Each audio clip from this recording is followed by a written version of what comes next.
নমস্কার বন্ধুরা, আমি বিপিএসসি রিলেটেড একটা নতুন ইনফরমেশন পেয়েছি। সেই ইনফরমেশনটা তোমাদের সাথে শেয়ার করছি যে বর্তমানে আমরা জানতে পেরেছিলাম যে বিপিএসসি খুব শীঘ্রই একটা ভ্যাকেন্সি বার করতে চলেছে, টিআরই 4 নতুন এক পরীক্ষা নিতে চলেছে।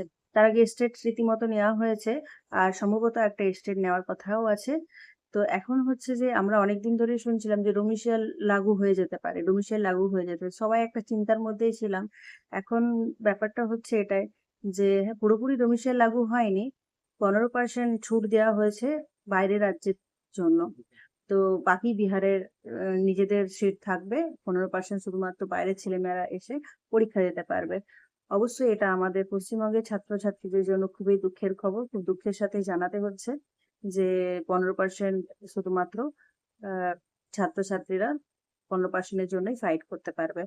তবু আমি একটা কথাই বলবো সকলকে, এবং পজিটিভ কথাবার্তাই বলে এসেছি যে 15% হোক না কেন, একটা সিট থাকলেও তোমরা চেষ্টা করো।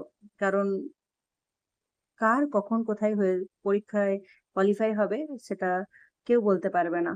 তো হতাশ হইও না, 15% জন্য সকলে চেষ্টা করো। আর তার সাথে আমাদের এসএসসি তো সম্ভবত খুব শীঘ্রই পরীক্ষা হবে। তো তার সাথে এসএসসিরও প্রিপারেশন নিও।